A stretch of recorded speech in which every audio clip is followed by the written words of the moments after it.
Il est 8h31 à l'instant. Le coach Bertin Chinda est parmi nous sur le plateau ce matin. Avec lui, on s'intéressera, je vous ai dit, à mes téléspectateurs, à comment structurer un projet de création d'entreprise. Bonjour coach. Bonjour Christian, bonjour à tous les nombreux téléspectateurs de Good Morning Cameroun qui m'ont manqué depuis quelques temps déjà. Oui, bien sûr. En leur rappelant pourquoi vous êtes parfois absent. Ah oui. Et c'est pour une cause noble, c'est-à-dire de mettre sur pied ce travail qui fera en sorte que de plus en plus, dans des années à venir, que nous ayons des coachs professionnels au niveau du Cameroun. Donc depuis presque 3 mois déjà, nous sommes en formation avec une cohorte de coachs. Et cette formation qui prendra effectivement fin en février. Oui, et février. 6 mois d'intense. 6 mois d'intense travail. Intense. Oui. Voilà. Alors, discutons ce matin du projet de création d'une entreprise dans la structuration. C'est ce qui intéresse aujourd'hui. On a, pour vous introduire tout à l'heure, j'annonçais, je disais, il y a beaucoup de personnes aujourd'hui, à un moment, c'était une vague de CEO, de CEO, de ça, CEO qui signifie être le patron de l'entreprise. Et donc, des jeunes entrepreneurs dans un monde où tout est passé à l'entrepreneuriat désormais. Il est donc question de mieux structurer ces projets de création d'entreprise là aujourd'hui. Et après que vous nous ayez édifié, souvenons-nous sur les préalables et même les enjeux de la création d'entreprise, beaucoup de téléspectateurs aujourd'hui, il faut le dire, aimeraient bien s'y lancer. Tous d'ailleurs, pas que les téléspectateurs. Oui. Avoir un projet d'entreprise qui parvient à ramener quand même quelque chose. Mais là, alors, quels sont les points clés, coach, de structuration précisément d'un projet d'entreprise? Il faut dire déjà d'entrée de jeu, Christian, que tu l'as si bien annoncé. Beaucoup de personnes aujourd'hui, jeunes, vieux, toutes catégories confondues, aiment mettre sur le carte de visite CEO de ci, CEO de ça. Tout le monde veut être patron, tout le monde veut mettre sur pied une entreprise. C'est bien l'entrepreneuriat, c'est bien de créer l'entreprise, mais c'est aussi bien de créer une entreprise qui vient apporter une solution à des problèmes existants. C'est également bien d'apporter des solutions aux problèmes existants en le faisant sur la durée et non en 6 mois. Après on ferme, ou bien en 2 ans ou en 3 ans. Parce qu'aujourd'hui, la grande partie des entreprises, beaucoup d'entreprises, après 4 ans, 5 ans seulement, on a presque 90% des entreprises qui ferment. Alors il faut aller se poser la question, pourquoi est-ce que ces entreprises ferment? Ceux-là qui ont nourri l'envie, l'ambition d'être des entrepreneurs, pourquoi est-ce que 97% de ces entreprises ferment après seulement 4 ans? On va se rendre compte qu'il y a 2 choses sur lesquelles les gens n'ont pas principalement statué, c'est-à-dire la sélection de l'idée de la création d'entreprise et ensuite le développement du concept. Les gens se sont seulement rendus compte, par exemple, qu'aujourd'hui, on fait beaucoup de ventes sur Internet, par le digital, par le téléphone, et puis ils s'y sont lancés. D'autres personnes ont vu qu'on ouvrait le bar et puis ça prospérait, un snack, ça prospérait. Ici sont lancés sans au préalable travailler sur la sélection de l'idée de la création d'entreprise et par la suite de travailler sur le développement de ce concept. Regardons un peu sur l'analyse sur la sélection d'idées d'entreprise. Pourquoi est-ce que je dois mettre sur pied une entreprise? Je dois mettre sur pied une entreprise parce que j'ai une idée qui me permet de sélectionner. J'ai une idée qui me permet de regarder quel problème les gens font face à quel problème. Quel problème il y a à résoudre. Et quel problème est-ce qu'il y a à résoudre? Pour cela, qu'est-ce que je peux faire? Je peux analyser ces problèmes-là dans mon environnement. Je regarde autour de moi, je dis, mais il y a quel problème? Et si je vois le problème, je peux apporter la solution. Voilà déjà ce que je vais appeler dans un premier temps l'idée de la création d'entreprise. Et maintenant, je peux également, toujours dans la sélection de l'idée, voir ce qui marche ailleurs. Je peux voir ce qui marche au sud et je ramène ça dans le littoral. Je peux voir ce qui marche au littoral et je ramène ça au sud. Je peux voir ce qui marche dans un pays africain, je ramène ça dans mon pays. Je peux voir ce qui marche dans un pays étranger, ou bien en Occident, ou bien aux États-Unis. Je ramène ceci. Je ramène le concept chez moi. Parce qu'il faut le dire, que ceux qui réussissent, il n'y a presque rien à inventer. Regardez par exemple les Japonais. Les Japonais ou les Chinois, quand ils regardent, il a tout copié et il va imiter. Et parce que c'est le processus du succès, parce que c'est le processus de la de la réussite. Il regarde, il voit, il peut améliorer, il peut apporter de l'amélioration. Tout comme je peux aller dans un restaurant, je mange, je vois que ça ne me plaît pas, j'apporte de l'amélioration en créant, ouais, c'est une idée, en créant un restaurant qui fait la différence à un certain qui fait la niveau. différence à un certain niveau. C'est ça la sélection. Et on peut également s'appuyer sur sa formation et son expérience. À quoi est-ce que votre formation vous sert? À quoi est-ce que votre expérience professionnelle vous sert? Parce que, je veux le dire aussi également, beaucoup de personnes, quand ils rentrent et quand ils vont en retraite, pour eux, la vie est finie parce que l'employeur, je veux dire, ils sont en fin de parcours. Mais pourtant, ils ont une expérience. Pourtant, ils ont une formation. Est-ce que je ne pourrais pas me baser sur ma formation, sur mon expérience, pour continuer, pour apporter la solution en tant que consultant, ou intervenant quelque part, ou bien pour apporter la solution à un problème, au problème auquel j'ai toujours apporté des solutions pendant que j'étais employé quelque part. Vous créez sa structure désormais, voilà, qui promeut les mêmes services. Les mêmes services. Vous voyez, on est là uniquement dans la sélection d'idées. Il y a tellement d'idées que les gens ne vont pas sélectionner. Et après, quand tu développes, il a volé mon idée. L'idée n'appartient à personne. L'idée n'appartient à personne. Les idées sont là. Et si vous ne pouvez pas sélectionner l'idée parmi tant d'idées qu'il y a pour créer quelque chose, pour apporter des solutions, vous aurez tout faux. Je peux analyser les besoins de la société. Dans la société, on a besoin de quoi? Donc voilà le premier, je veux dire le premier point, la sélection d'idées. Et maintenant, le second point, sélectionner l'idée ne suffit pas. Le second point, c'est le développement du concept. J'ai eu l'idée, maintenant il faut que je développe le concept. Pour que je développe le concept, nous on est encore en train de réfléchir. Pour que je développe le concept, il faut que je réalise l'étude d'opportunité. On pourra peut-être revenir sur l'étude d'opportunité si tu le veux bien. Il faut que je réalise l'étude d'opportunité. Il faut que je réalise l'étude technique. Comment est-ce que ça va se passer? Il faut que je réalise l'étude fiscale. Comment est-ce que c'est un établissement? Est-ce que c'est une salle? Est-ce que ça va regorger combien de personnes? Je veux dire, quel est mon rapport? Quel va être le rapport entre mon entreprise et l'État? Parce que souvent on dit non, ouvre seulement. Non, si vous ouvrez seulement, soyez-en sûr que c'est une entreprise qui va aller dans les 6 mois, dans les 1 an, ou bien dans les 4 ans, ou dans les 5 ans après, on aura fermé. Parce que ouvrir seulement, ça ne veut absolument rien dire. Au mieux, vous connaissez là où vous êtes en train de partir. Plus vous connaissez là où vous êtes en train de partir, mieux vous vous préparez à y aller. À ce moment-là, il y a un problème de structuration aussi. Tout à fait, tout à fait. Donc, et je profite même pour dire qu'il faut élaborer, au-delà de ça, il faut élaborer le modèle d'affaires, réaliser l'étude de rentabilité. J'aurai combien, ça va m'apporter combien. Ce n'est pas juste un plaisir de mettre CEO sur sa carte ou directeur général sur sa carte. Il faut savoir que c'est un engagement. Si vous voulez vous amuser, il y a beaucoup d'autres choses sur lesquelles vous pouvez vous amuser. Parce qu'en vous amusant, en ouvrir une entreprise alors que vous n'avez pas travaillé psychologiquement là-dessus, vous embarquez beaucoup de gens dans votre jeu, et tout le monde n'est pas toujours là pour vouloir jouer. Il faut même, pour terminer là-dessus, rédiger son business plan. Donc je reprends pour dire que la première chose à faire, c'est de pouvoir sélectionner son idée, c'est quelle idée de la création d'entreprise. La seconde chose à faire, c'est de pouvoir développer le concept. Oui, mais en passant, vous avez parlé des opportunités. La question de l'opportunité est très importante, surtout dans sa réalisation aujourd'hui. Alors, comment, coach, réaliser l'étude d'opportunité? L'étude d'opportunité. Voilà, oui. Pour réaliser, parce que c'est l'étude de l'opportunité qui va être en quelque sorte comme votre motivateur, comme le carburant qui vous pousse à aller, à savoir que ces choses, ça peut aller bien. Comment faire pour étudier l'étude d'opportunité? Il faut quantifier la demande. Je veux me lancer dans quel secteur? Et j'ai sélectionné l'idée, j'ai développé le concept, et maintenant, je vais quantifier la demande pour savoir ce que en fait, je veux dire, le besoin que les gens auront à venir chercher chez moi. Je quantifie la demande, je profile les éventuels clients. Quels vont être mes clients? Est-ce que ce sont les enfants? Est-ce que ce sont les gens? de Bonabéry? Est-ce que ce sont les gens d'Aqua? Est-ce que ce sont les ménagères? Est-ce que ce sont les travailleurs? Est-ce que ce sont les jeunes? Est-ce que ce sont... une sorte de cible.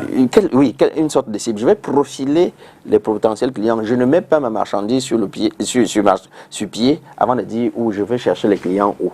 Je ne mets pas mon entreprise sur pied avant de dire mais on peut même chercher les clients comment, dans quel segment. Donc je vais profiler, je vais quantifier la demande, je vais profiler les éventuels clients, je vais analyser le comportement d'achat du client. Quel va être le comportement d'achat du client?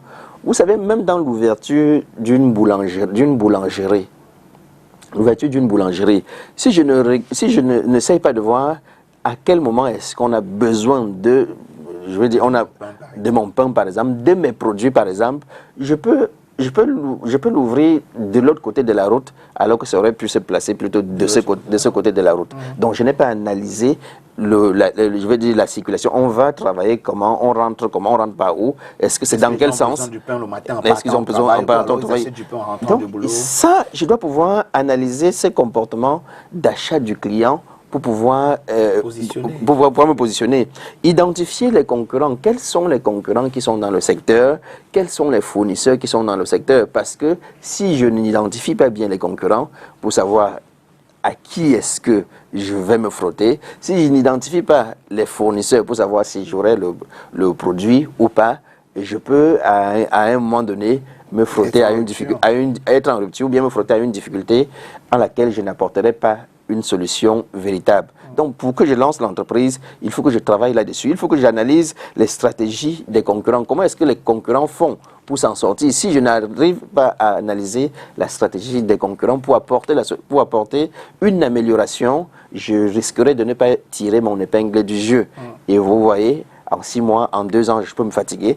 En 4 ans, je peux me fatiguer. En 5 ans, je peux dire, je peux me fatiguer. Et on peut même observer dans la société, beaucoup de chefs d'entreprise, quand vous les questionnez, ils vous disent on pousse, on met la cale. On joue au maintien. Vous n'ouvrez pas ça, c'est parfois ils le disent pour le dire. Certains aussi ne disent pas beaucoup leurs secrets. Oui, mais certains quand même aussi jouent au maintien. Parce que certains quand même jouent au maintien. Ils ont juste il faut rentrer dans l'entrepreneuriat pour comprendre. Il faut coacher les entrepreneurs pour comprendre. C'est-à-dire qu'à la fin, quand il fait son bilan, demandez à la fin d'année, il y en a qui ne font pas un profit de 5 millions. Il y en a qui ne font pas un profit même d'1 seul million. Je veux dire, ayant payé le personnel, ils ne font pas un bénéfice. Et qu'est-ce qu'ils vous disent? Ils vous disent, bon, on joue au maintien. Mais je dis, peut-être parce qu'ils sont déjà englués dans la routine et autres, ils ne savent pas comment est-ce qu'il faut faire pour développer, pour booster. Et après même, ils ne savent pas qu'à la fin d'une année, il faut refaire un plan stratégique, soit à la fin de l'année, soit à la fin des 3 ans, soit à la fin des 5 ans, faire un plan stratégique qui vous permette de pouvoir travailler sur l'analyse stratégique, l'orientation stratégique et le suivi. Donc, nous n'en sommes pas encore...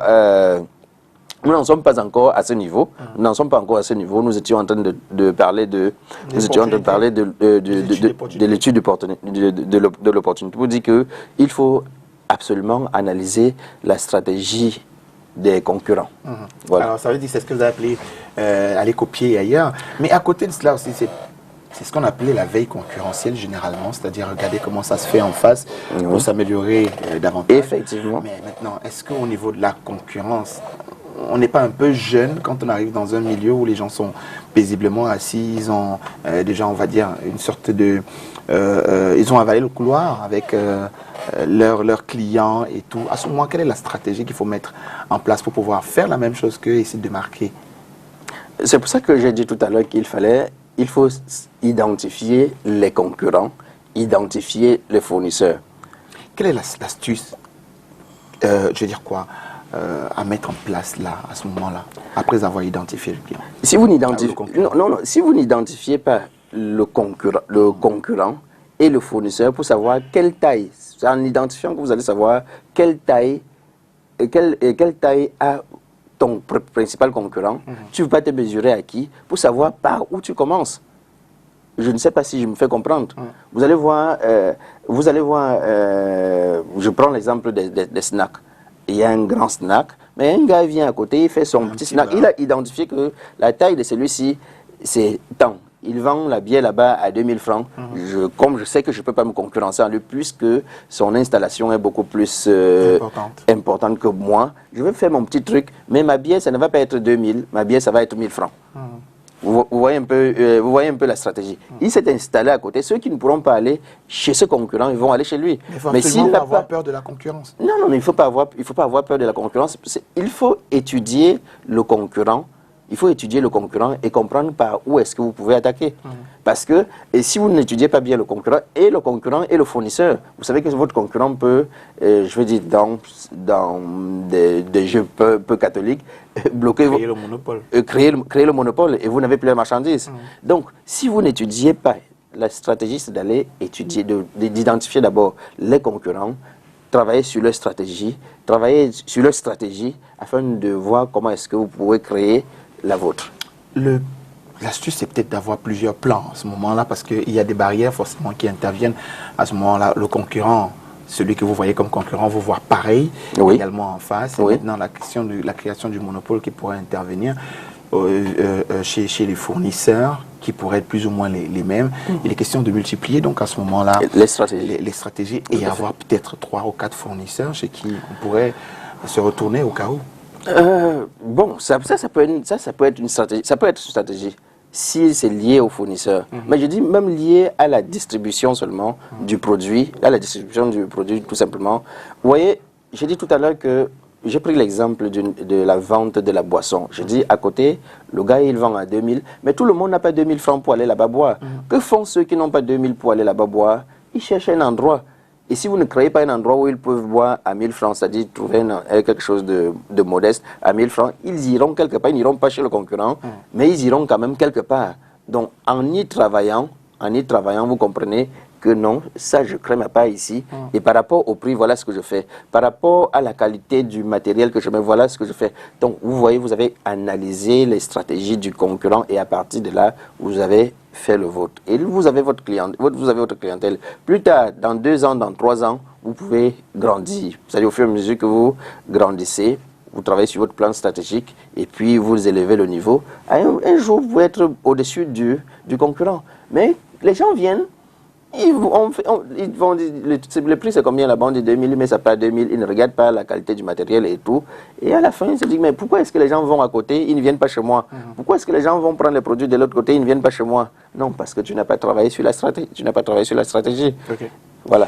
Et donc, des formations, certainement, pour développer la création d'entreprises, les possibilités de création d'entreprises, et bien d'autres. Il y en a chez Peaceful Consulting cette semaine. Effectivement, donc disons que nous sommes en train de préparer une formation pour les commerciaux et pour les entrepreneurs que nous allons lancer à partir du mois de décembre.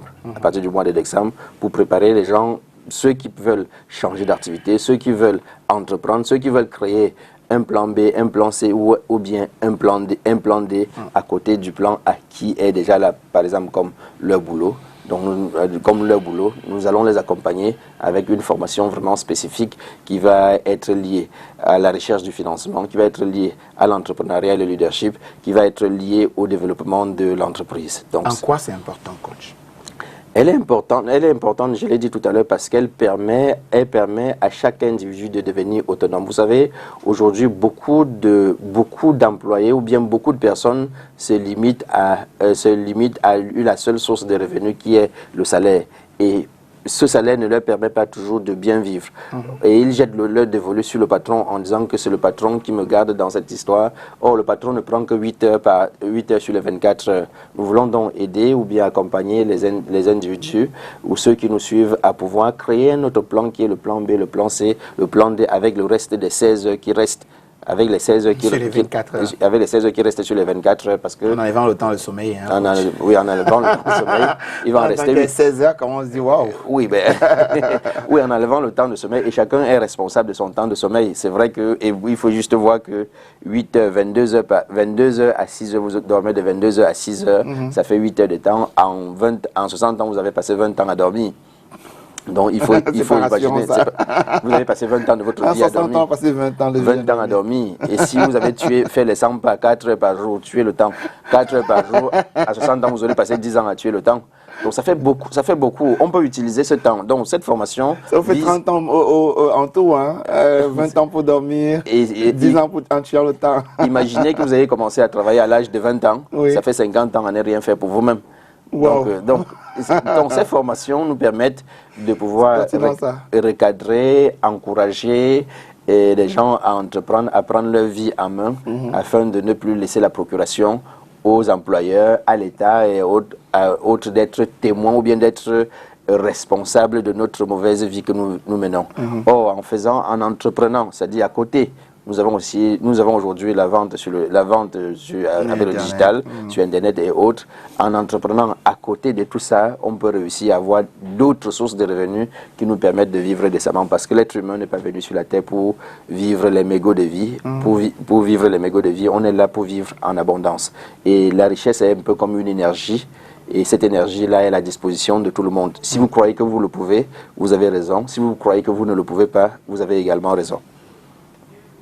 Et vous avez raison de suivre le coach Bertel Chinda tous les mardis avec nous ici. Le programme de vendredi est mis en pause parce que et dans cette période de formation qui va prendre énormément de temps jusqu'en février prochain, donc on aura droit à ces astuces, à ce moment de coaching, essentiellement le mardi après 8h30. Mais vous pouvez le joindre tous les jours de votre vie via le numéro WhatsApp. Oui, qui est le 675 02 32 22. 675 02 32 22 pour ceux qui sont au Cameroun, parce que si on est en dehors du Cameroun, il faut automatiquement mettre l'indicatif qui est le 237. D'accord. Ou se déplacer pour Dedo. Ou se déplacer pour ceux qui sont à Douala au Cameroun, se déplacer pour Dedo. Nous sommes à Dedo à Immeuble Ketch, ancien ISES. C'est situé entre l'école publique et la boulangerie Coiffe. Immeuble Ketch, ancien ISES, porte 601. D'accord. Coach, est-ce qu'elles sont payantes ces formations? Oui, bien sûr, elles vont être payantes. Bon, pour les détails, c'est au téléphone. Les détails, c'est au téléphone. C'est au téléphone. Tout à fait. 675 02 32 22. D'accord. On peut déjà faire le tour sur notre page Facebook ou bien sur LinkedIn pour voir un peu les activités que nous faisons au niveau de Peaceful et le niveau de formation, la qualité de formation que nous donnons à Peaceful Consulting. Mais c'est LinkedIn, il y a des CV là-bas, hein, coach. Quand on lit un CV là-bas, on se demande si on a commencé notre vie finalement. Mais peut-être qu'on en parlera. Et LinkedIn apporte quand même beaucoup de clients à Peaceful, surtout les clients qui sont à l'étranger, parce qu'aujourd'hui, au niveau de l'Afrique et plus précisément du Cameroun, on n'a pas encore idée de ce que c'est que le coaching. On prend encore le coaching au niveau de l'influence web, au niveau de l'animation, au niveau des conseils et autres. Mais sur LinkedIn, comme c'est vraiment planétaire, nous avons beaucoup de clients qui viennent de l'étranger. Et pour l'instant, nous utilisons cette voie digitale pour faire de l'accompagnement à distance. Bien sûr.